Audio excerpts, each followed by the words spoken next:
Hello and welcome to Board Together Games and our Origins Game Fair 2017 wrap-up videos. Just like our Geek Way to the West videos, we had to split this up into two separate videos to fit everything in. In this video, we discuss our impressions of the convention as a whole, the games that we played, and a little bit about what we did while we were there. Make sure you watch part 2 of this video where we discuss the games that we purchased and our final wrap-up of the convention. Please remember that we are still figuring out this whole content creation thing, so please forgive us in advance for any audio and video mistakes that you might see. Plus, we are fully aware that while we are sitting here just talking about these games, we know that we are making some mistakes on rules and mechanisms and names, things like that, so please forgive us in advance for that as well. Finally, many of the games in this video we don't own, so you won't be seeing pictures of those games as we discuss them due to copyright, but links for all the games we discuss will be in the description of this video, so you can click there to check them out as well. Anyway, thanks for joining us and enjoy the rest of the video.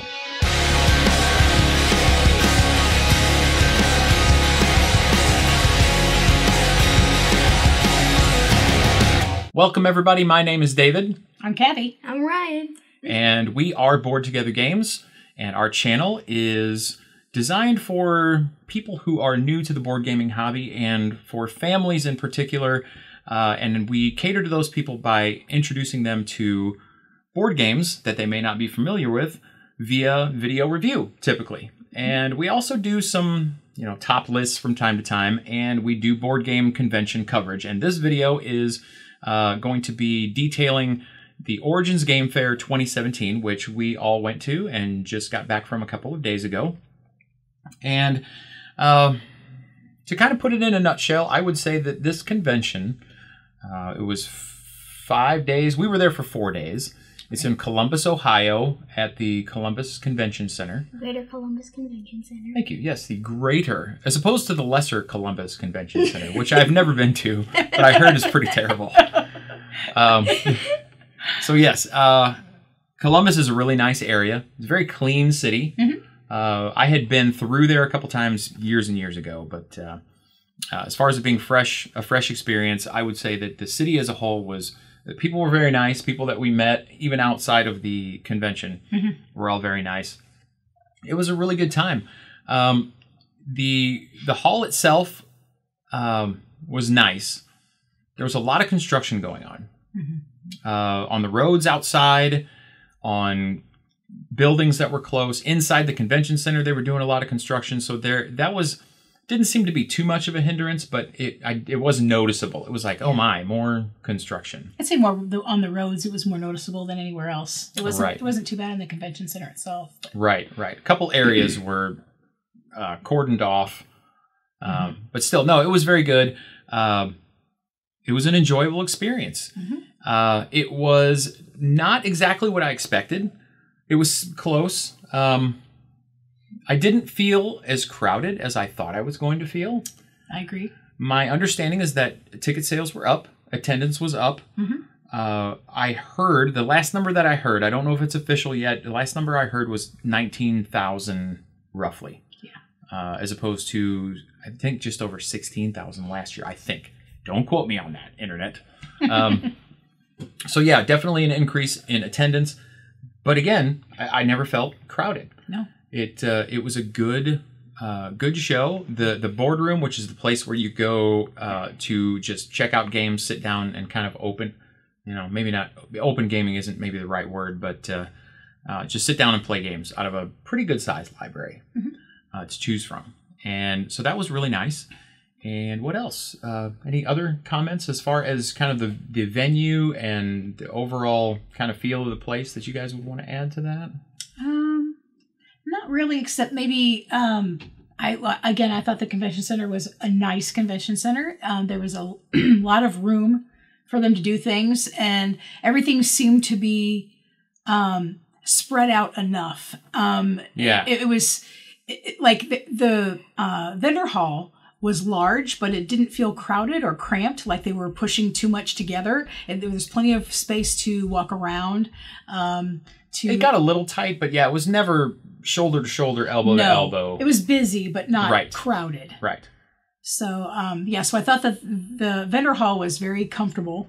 as comfortable as it could be for 19,000 people, I guess. And then I know that the exhibitor hall kind of spilled out into the main gaming hall a little bit. There were some vendors, I guess, that they couldn't fit, so I guess they decided to put them outside of the exhibit hall instead of squishing them in, which I thought was a good idea. That was a good idea, right? And if that was their thinking, I don't know. Maybe that was planned, but maybe so. I don't know. But in any case, it didn't feel like it was crowded at all. There was plenty of place for demoing for a lot of the publishers. They had sections that were specifically for demoing their games. Everything seemed really,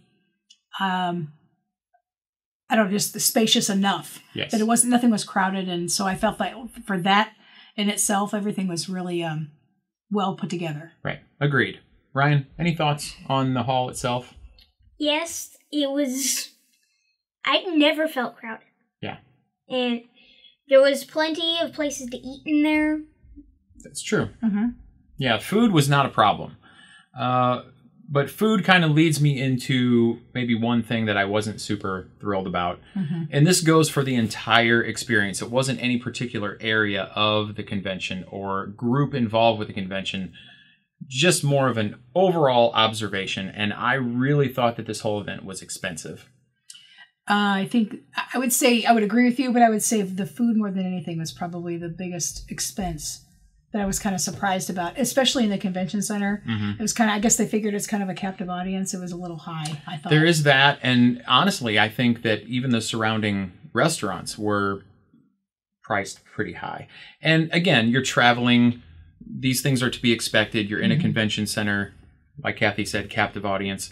But I just kind of felt like the whole thing was nickel-dimey, where everything could have been $1 cheaper, maybe. Mm-hmm. And, you know, our hotel, with the money that we paid for the hotel, it just seemed like you couldn't throw in a free breakfast. I mean, continental breakfast, something. So, you know, true. Those kinds of things. I travel quite a bit, so it is kind of odd for me to stay at a place.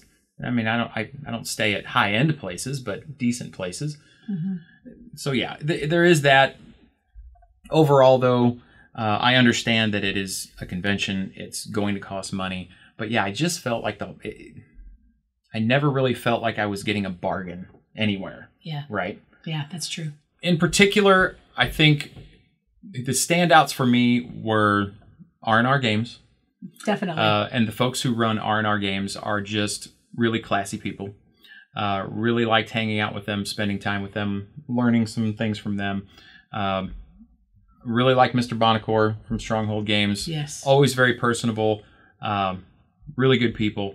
And, you know, the Dice Tower, honestly. Tom Vassell is kind enough to take time out of everything that he's doing at these conventions to offer a Sunday worship service for believers. And that may not be your thing. It's totally understandable. But for us, that was a big deal that he offers that on Sunday mornings at these conventions for folks who are believers. And I just thought that was really cool. So I just wanted to throw a shout out to him, Mr. Vassell, for putting that on. And we really appreciate that. So I think that kind of covers the overall feel and what we thought of the convention. So let's move into, I don't know. Let's talk about some stuff that we played. What do you think? Sounds like a plan. All right.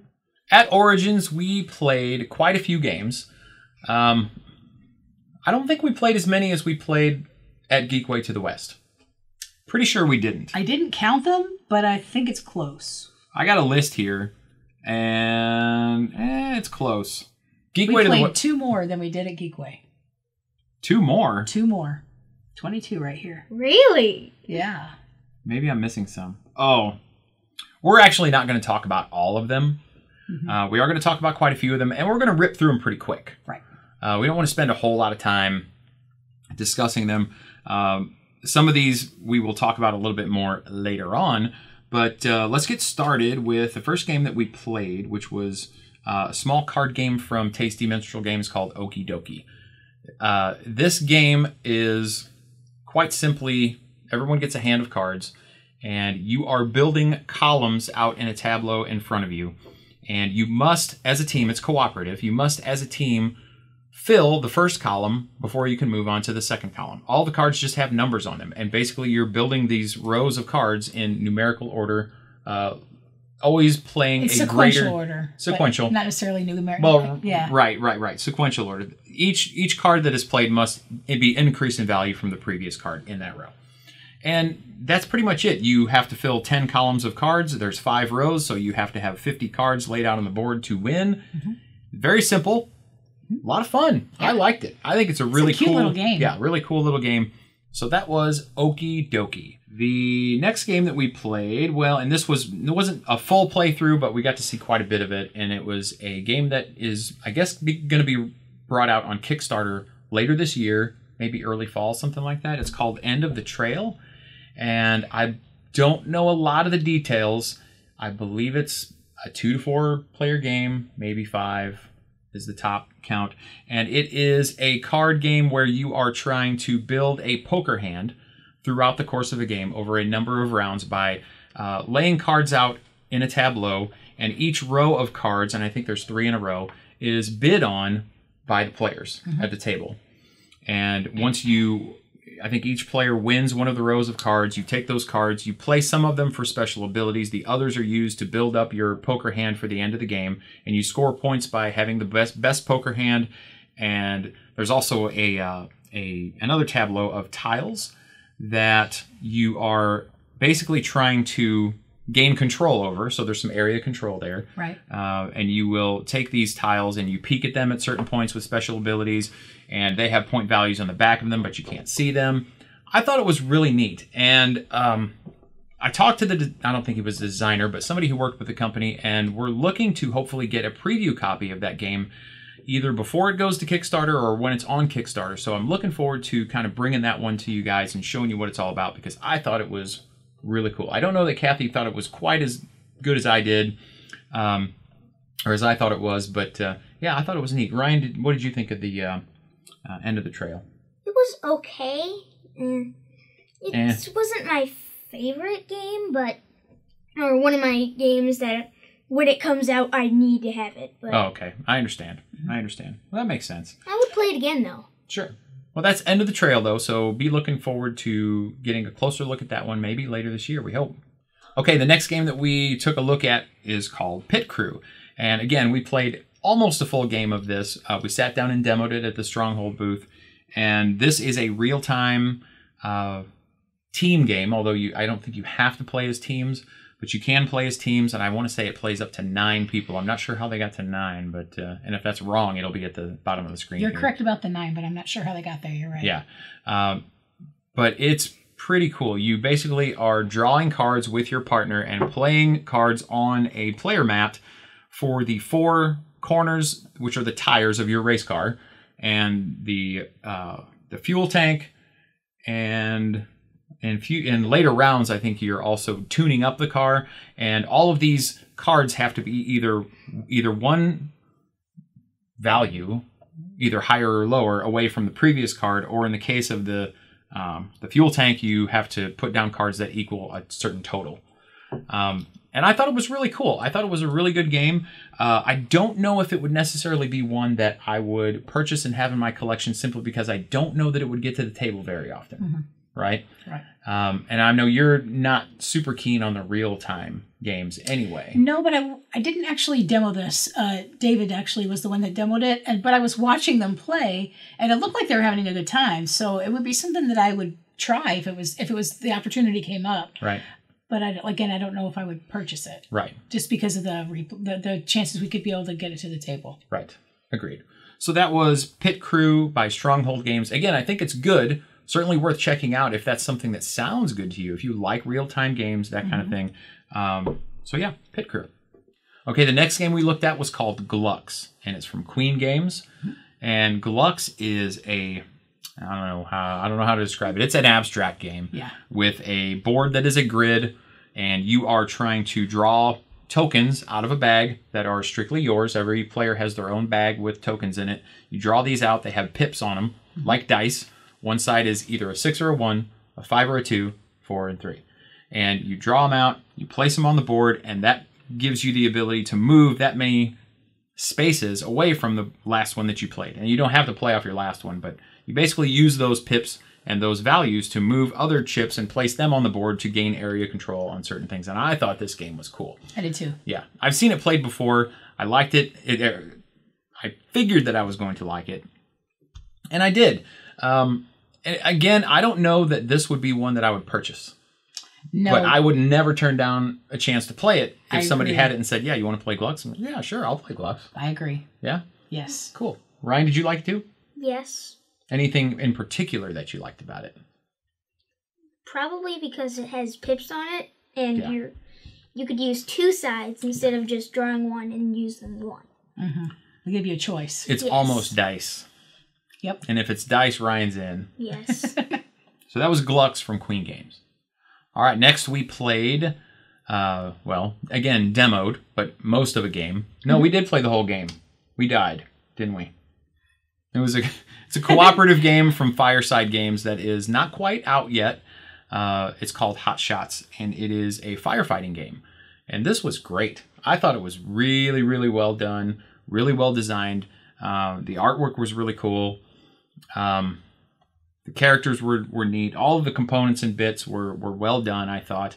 And basically, it's just a grid of hexes, hex-shaped tiles, and each tile is a location or a section of the forest, and you have to move around the board and roll dice to match icons on these different tiles to do different things, like take fire tokens off the board or gain a special ability, things like that. And it was really good. Ryan, what did you think of it? Well, it has two of the three of my favorite mechanics. Mm-hmm. Cooperative dice rolling. My other one is tiling. Mm-hmm. And I thought this one was cool. Yeah. Yeah. I think this one may be on our shelf at some point after it's released. But yeah, the guy who taught us the game was really knowledgeable, knew what he was doing, played the game with us, showed us all the details. Thought it was really cool. So yeah, that was Hot Shots from Fireside Games. Next, we played a little game from White Wizard Games, I believe, called Epic. And unfortunately, I did not like Epic. To me, it was not very epic. It was less than epic. It was lackluster. Yeah. It's kind of strange. The game is very swingy. It is Is it two? No, you can play with four, can't you? Yeah.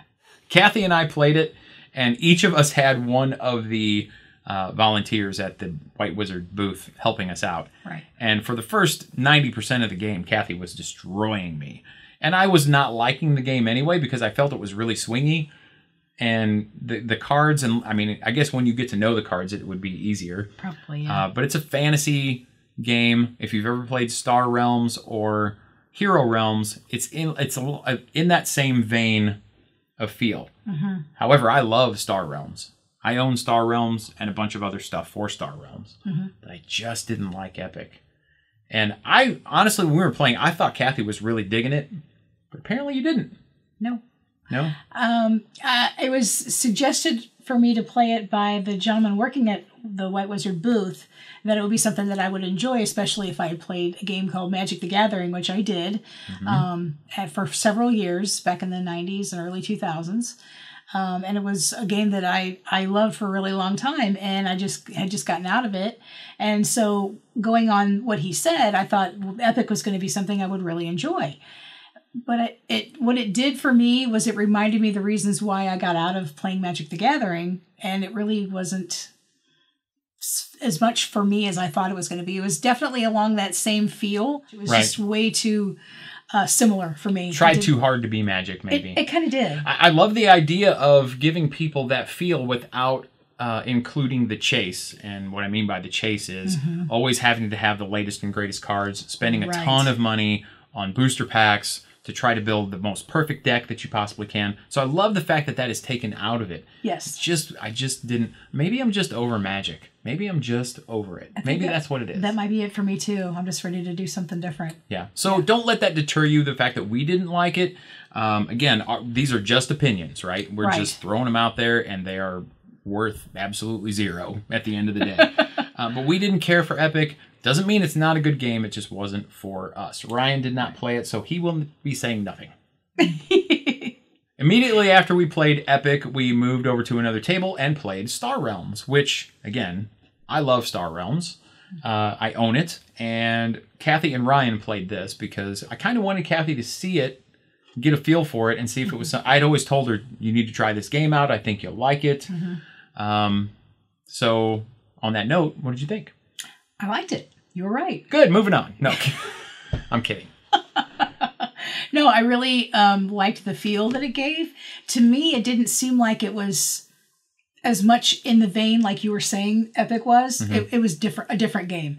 And not just because the theme was sci-fi versus fantasy, but it had a different feel to the game. I really liked the feel that it gave me when I was playing the game. It's zippy. It's snappy. It is. The cards aren't nearly as difficult to understand as I thought Epic was. Yeah, there's a lot of text on the Epic stuff telling you to do this and do that. And different, like magic, the trample, the flying, the banding, all these different terms that you see and hear on these. There was a lot of that. You had to know what they were, and we had to say, okay, what does this mean? Well, what does this mean? What does this mean? So it was a lot of explaining what we were playing Epic, whereas Star Realms was a lot more simplified. You could understand the cards. It was easier to pick up. So I definitely enjoyed it. Yeah, and we love Star Realms again. Right? Yes. Yeah. So that was Star Realms. Okay, next we played King Domino from Blue Orange Games.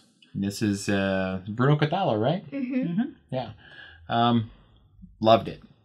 I loved it. It is right in our wheelhouse at Board Together Games. It is simple. It is clean. It has some really good choices in it. Really interesting choices. Yep. And Ryan, it is a tile laying game. Yes, which Ryan has many times said that he loves. And this is no different. But there's a really great drafting mechanic that is mixed with how you determine player order from round to round. And after that, it's relatively simple. I mean, you just have to lay a 1x2 basically square tile, not square. Yeah, it's 2 squares on a tile. And they have different landscapes on them, and when you put them in your tableau, they have to match at least one landscape of the same type. And that's pretty much it. You score points by how many crowns you have at the end of the game on those tiles, multiplied by how many contiguous tiles or squares of that landscape you have, and that's it. But it just works really well. It really does. Yeah. It was so easy to pick up, and yet so thinky. It just, I don't know, the choice, like you said, the choices were really interesting. Really interesting. And thinky, and not in a my brain hurts kind of way. Right. But yeah, you get to a point in the game where 3 of the 4, if you're playing a 3-player, no, it's always the number of players, right? Yes. So it could be every tile that you're looking at that could work for you in one way or the other. And then you're trying to just figure out which one's going to be the best. Right. And you're kind of hedging your bets. Maybe the next one that comes up is going to be better for me and I should go for this one over here. So yeah, love that kind of stuff in these games. Definitely. That is King Domino from Blue Orange Games.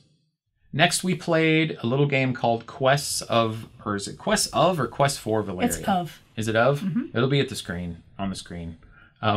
This was kind of a surprise. I had seen and heard of this game before, along with the other games in the Valeria universe, which the other ones it didn't strike me as being as much as or as interesting to me, I guess.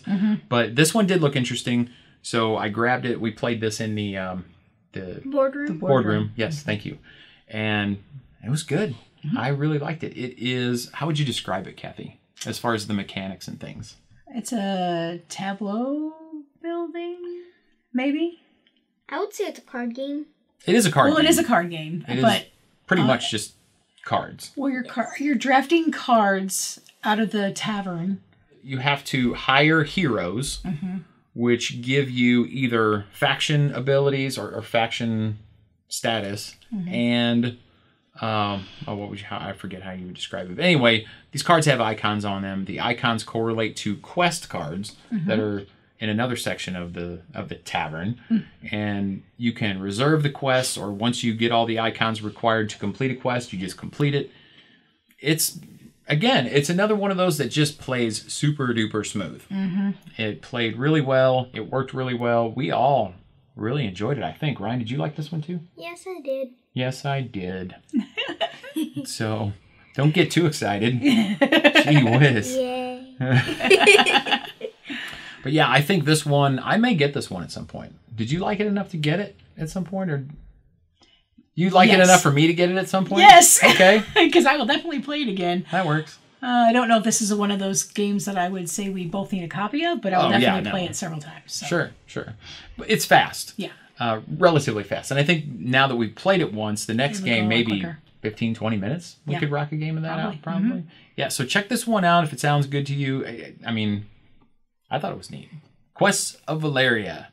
All right, I'm out on this next one because I didn't play it. Kathy and Ryan played a little abstract game from Rio Grande called Link. Mm-hmm. And Link looked okay. What did you guys think of it? You go first, Ryan? No, you go first. Okay.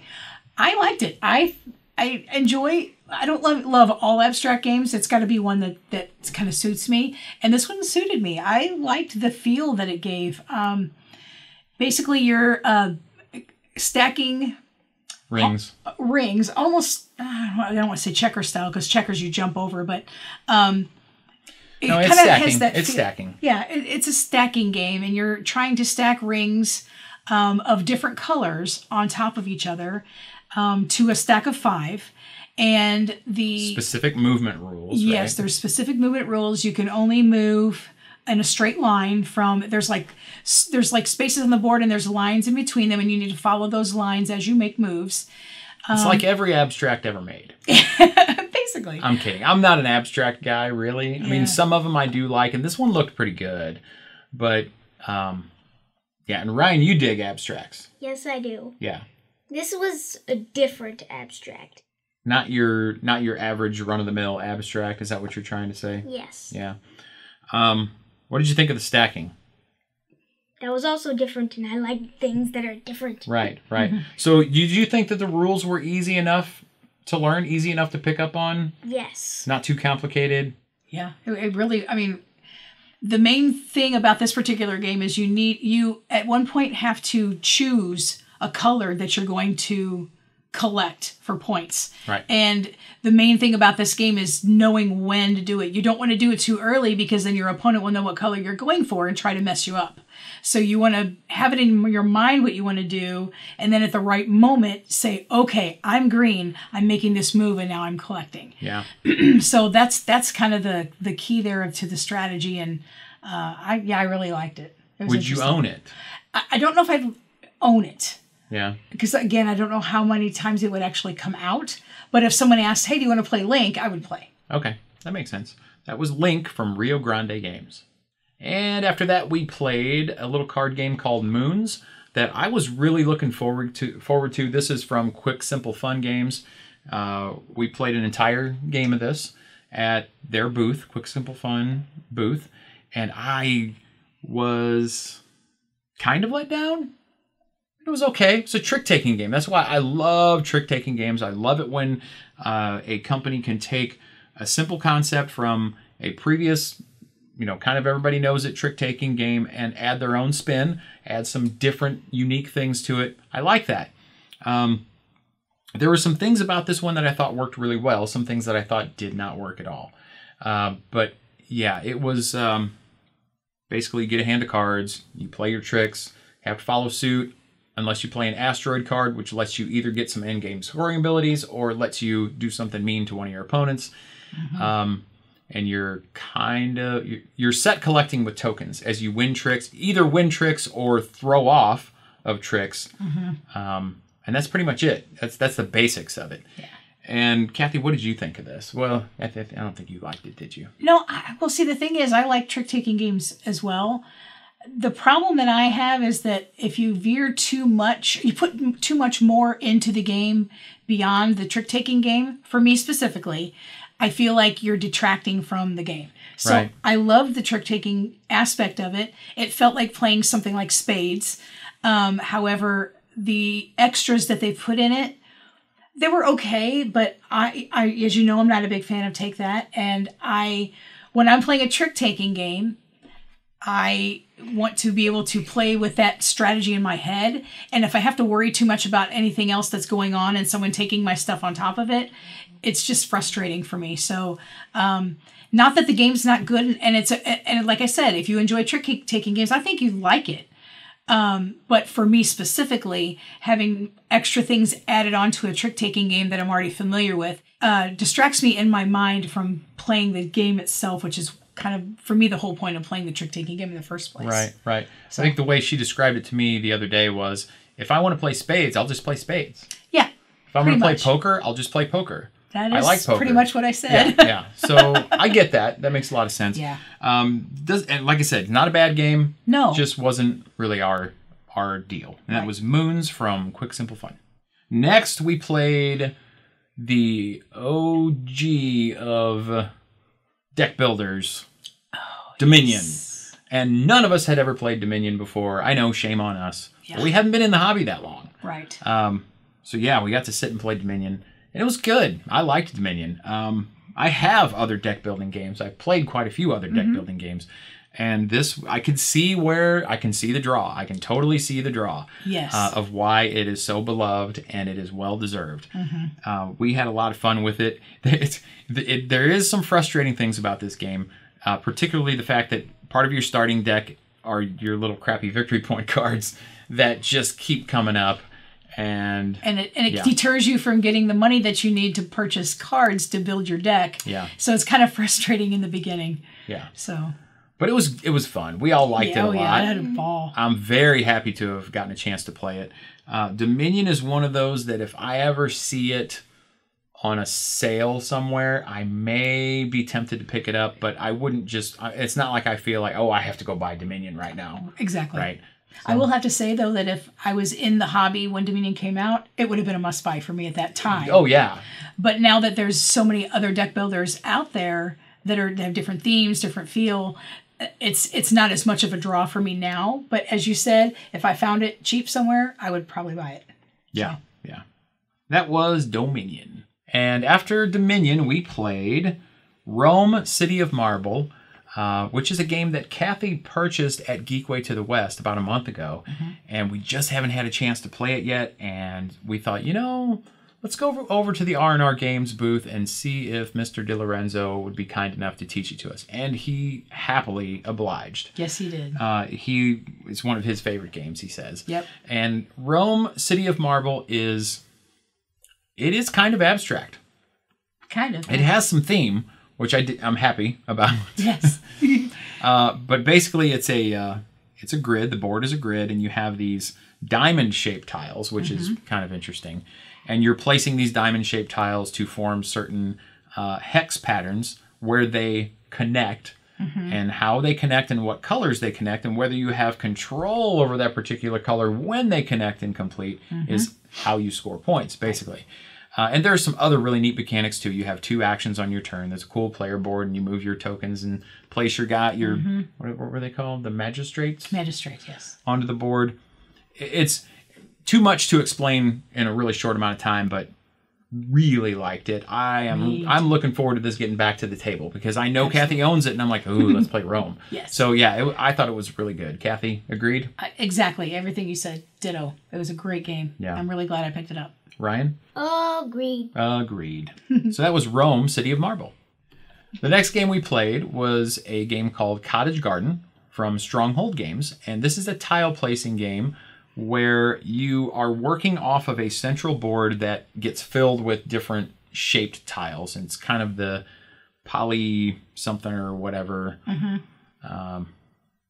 Lots of different types of shapes. Yeah, like patchwork, or some others that are out there now with a similar type of feel. And basically, on your turn, or on every player's turn, the tiles that you get to choose from is fluid. It kind of shifts, depending on where the die that is the round tracker is placed around the perimeter of that central board. Right. And then you take one of the tiles that's available to you, you try to fit it into your little... the tiles that are in front of you, the player tiles. And if you fill one up, you score some points. You discard that one, you grab another one, and you start working. You always have 2 in front of you. And I thought it was I thought it was good. It wasn't my favorite of these types of games. But what do you think, Kathy? Well, I really liked it. I was really looking forward to demoing this game. It was on one of my anticipated lists that I wanted to pick up, and I really wanted to demo it before I purchased it, and I really liked it. For me, it felt like Patchwork, which I own, but it felt different enough because of the mechanic or the way that you are able to choose your tiles is completely different. Yes, and it plays 4 players. Yes, and you have more than one tile in front of you to manipulate, and you score in the middle instead of at the end, so there's potential to score more than once through the game. And so I really enjoyed it. I liked it, and it's something that I would love to pick up. Yeah. My only problem, and the reason why I didn't pick it up, is because I felt the price point was a little too high. At the convention. At the convention, yeah. The convention price was a little high. So it might be something I'll pick up later when it's available online. It's not quite available online just yet. It's been off and on because of limited stock. Limited stock, right. So whenever it becomes available at the lower price point, I'll probably pick it up. Yeah. I really enjoyed it that much. I did not like the last round and how that worked. Really? No. I'm not going to go into detail. There are plenty of others who have gone into more detail on that. But anyway, yeah, I will. Who am I kidding? In the last round, you basically lose points. If you have an uncompleted player board in front of you, when the final round starts, you have to keep taking turns until that's full. And every time you take a turn, you lose points. Well, to be fair, you were the one who got penalized the most by that. But we didn't know that until that round, so he didn't warn you that was coming but I up. just didn't think that was. I don't know. I don't like that. It just seemed kind of weird to me. Maybe it makes sense and works balancey wise, but that's not a word. Don't use that. But yeah, that was Cottage Garden from Stronghold Games. Okay, the next game that we played is a small dice game called Sports Dice Baseball, and quite simply, I think I will speak for all of us to say we loved it. Yes. Loved it, loved it, loved it. Loved it, loved it, loved it, loved it. We actually did 4. We actually played a tournament of it. It's only 2 players, but 3 players. No, it was only 2 players at a time. Is what he's saying. Right. But we played 3 players in a, what would you call that, a round robin style tournament? Where everybody played everybody, and whoever had the best record won. Except if you played you. Yeah. And I lost both times. And I still love this game. It's so, it's all luck, right? But it takes a minute to teach. It is so fast and quick and fun. I love this game. So it's 2 players. Each player, you can play 4 players if you have teams, and you just split the dice up on offense or defense, right? Batting or pitching. Right. And you basically roll your dice at the same time. You compare whoever has the most symbols of whatever that symbol. If you have 4 strikes and I have 5 singles, then my singles win, and I get to move a guy to first base. Right. And you just play baseball like that. And we all are big baseball fans anyway, so it makes perfect sense. Super fun game, super inexpensive. We're going to review it at some point. Yes. So watch for it on the channel, or just go buy it. It's good. If you like baseball and you like rolling dice, there's no reason it's to not buy it. no-brainer. Yeah, it was great. Sports Dice Baseball, moving on. Okay, next we played Star Trek 5-Year Mission. And Star Trek 5-Year Mission was, I had seen it played before. There's a tabletop episode where they played Star Trek 5-Year Mission. Ironic enough. Yeah. And it's fun. It's dice rolling cooperative. Cards come out with bad things that happen to you, and you have to roll dice on your turn to try to match symbols that are on the cards to get rid of those alerts, blue alerts, yellow alerts, red alerts, and if you fail a certain number of them, you lose. You can set your difficulty level. Each player is a character from either the original series or Next Generation. Each player has a special ability based on that character. Sign me up. It was the most frustratingly fun game I've played at the con. It's because there are some real-time aspects to it. Yes. Certain cards have to be done on a timer, and you don't have to do them first, but if you don't get them done, then the card, by the time the timer runs out, then you fail that card, you fail that alert. And 5 fails and you lose. 5 fails, or if the ship takes too much damage, you can also lose. Right. Otherwise, if you succeed on a certain number of cards and get a certain number of victory points, and only certain cards have victory points on them, then you win. We loved it. I loved it. May do a review. I mean, it's easy enough that, I mean, anybody could play this game. It's super simple. And yeah, I really liked it. I liked it as much as I thought I would. Yep. So that was Star Trek 5-Year Mission. Shut up, Wesley! Okay, after that we played a little game called Baron Park. And this was another one that was on Kathy's anticipated list. And was it on your list or was it honorable? I think it was an honorable mention. Honorable mention. Another tile placement game where you are, boy, it's remarkably similar to Cottage Garden and Patchwork. And not maybe quite as much patchwork, but you're basically building your bear park, right? With different shaped tiles. And on your turn, you place a tile which will cover up certain icons on your board. And which icons you cover up allow you to take other types of tiles off of the main board, the main tableau or whatever, supply. Right. And you just keep going until somebody fills up their boards first. And that's it. And then you score points based on the different tiles that you have. They have different point values on them. This one I liked it quite a bit better than Cottage Garden myself. If I'm comparing the two, for me it would be Baron Park. 7 days a week. Twice on the day and that ends with Y. Kathy? Well, I kind of had the opposite feel. Boo. Not that I didn't like Baron Park, because I did, because it's the same type of game as Cottage Garden, and I like Cottage Garden. But for me, I felt that Cottage Garden was a little cleaner. I don't know. I'm not really sure why I liked Cottage Garden better. For me, I think Cottage Garden is the one that I would end up purchasing, I think. Yeah. At least at this time, having played both of them once. And Ryan, if you had to choose between Baron Park and Cottage Garden, which of those two did you like better? Cottage Garden. Man, I lost. Then got outvoted. I'll invite you over to play Cottage Garden. Cameraman Kev, which one did you like better? Oh, wait. Yes. So that's Baron Park from Mayfair, right? Yes. Mayfair Games. Next, we played a little card game called Oh My Goods. This is also from Mayfair. And Kathy has actually owned Oh My Goods for how long now? A couple months. It is on her shelf of games that need more love. Yes, absolutely. And so we figured, since we're there, let's pick it up and play it.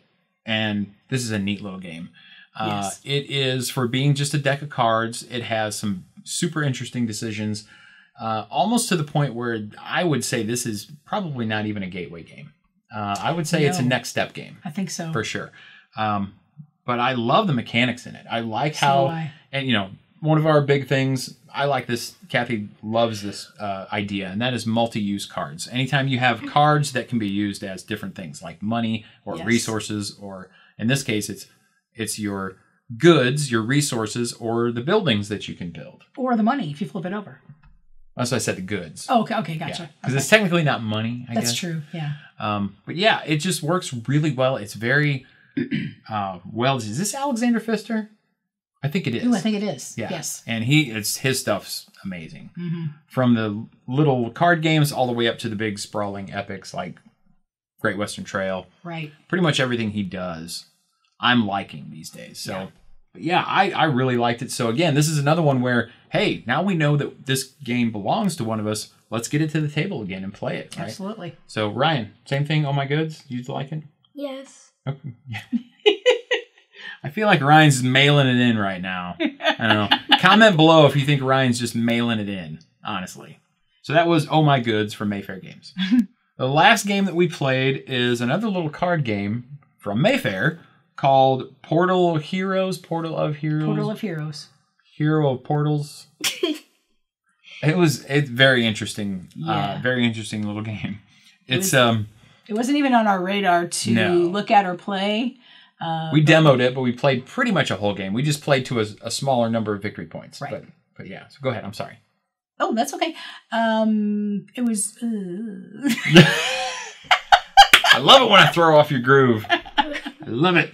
Portal of Heroes is a turn-based competitive game where you are going to be drafting cards with numbers on them, or objective cards, I guess you would call them. Yeah. And you can have up to 2 of these objective cards in front of you. You draft them, basically. You can either just claim them directly out of the main tableau, or you can reserve them as an action on your turn and then claim them or complete them later on by matching just numbers that are on top of the card. So it could be just 2 2s and 2 6s, or 3 4 5, 2 cards, 2 pairs, or 3 4 5. It's any kind of combinations of numbers. So you're drafting out of some face-up cards or a deck. You can draw blind off the deck. How many actions did you get on your turn? 4. 4 actions. Was it 4? Oh, no, 3. I'm sorry. 3 actions on your turn. Whoops. Relatively simple. I did not like the theme, but I thought the game itself was really fun. Yeah, I agree. The theme was okay. I could give or take the theme, but the artwork was beautiful. Yeah, it was and well done. And the gameplay was really interesting. I enjoyed it. Interesting, quick. I felt like, just like any card game that has that type of aspect, or that type of, not mechanic, but that feel to it, where you're taking cards and basically it's if it comes up and you need it, great, you're lucky. If not, you're just hosed. I mean, that's the only thing that I didn't really like about it. But there wasn't really a way to mitigate that. Not really, but it's a fast game. It played pretty quick. Ryan, you were thinking about buying this one, weren't you? Yes, and for me, this was the surprise of the con. Oh, really? Yes. Oh, I did not know that you liked it that much. So what you're saying is this may end up on our shelf at some point. Yes. Yeah. Portal of Heroes. Yeah, it was good. We all liked it. So it was a surprise for me as well. I don't know if it was the surprise of the show for me, but it was a surprise. Agreed? Yeah, it was definitely a surprise. I enjoyed it. Yeah, so Portal of Heroes from Mayfair Games. Check it out. So that wasn't every game that we played or demoed at the convention, but it was the ones that we either spent a lot of time on or we felt were worthy of note. There were some that we played that were just kind of, okay. Right. Or that maybe we're going to talk about later. Maybe. Because of reasons. But I wanted to also talk a little bit about some of the things that we did at the convention. And so we did what was called the Rio Grande Room, which was really a neat concept. I know they have this every year, but again, this is the first time any of us had gone, so it's all new to us.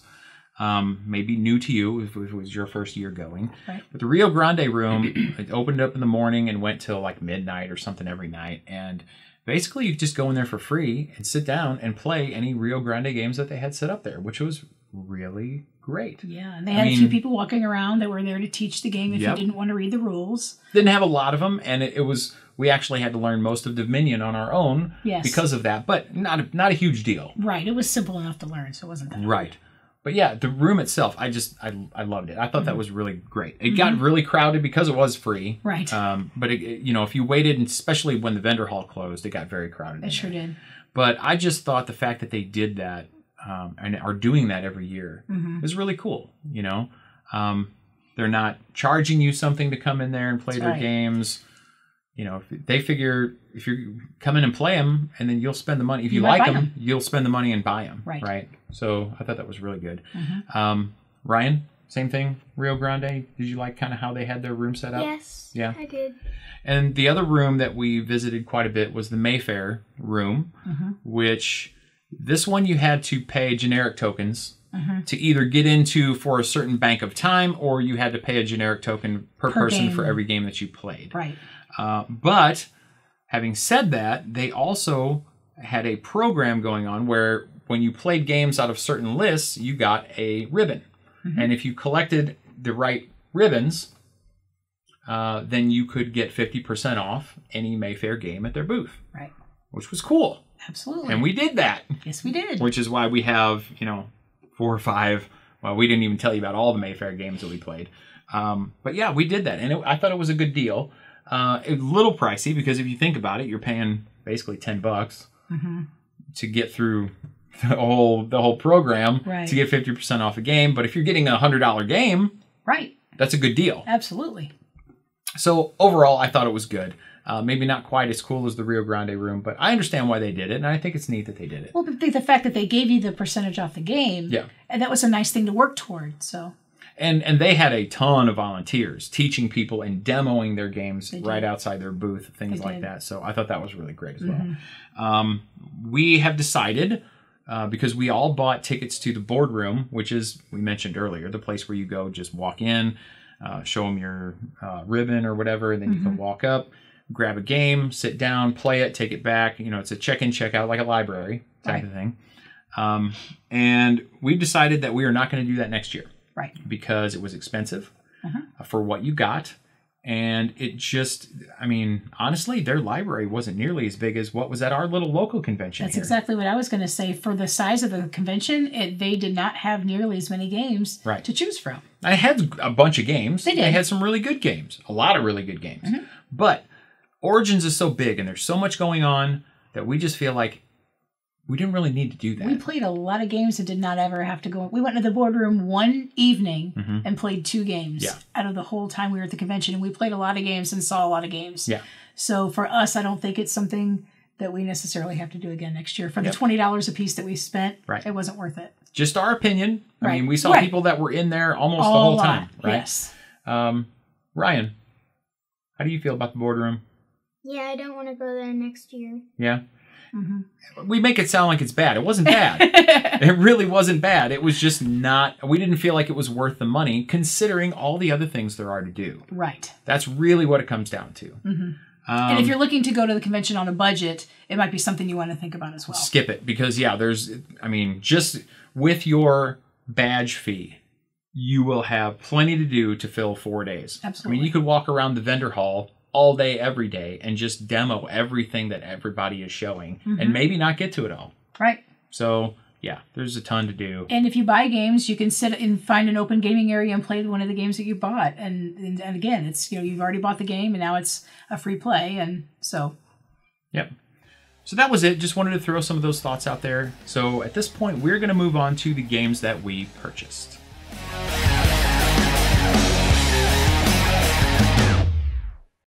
Okay, smiles everyone. Zoinks! Head away! Cameraman Kev was just showing us some fingers. What?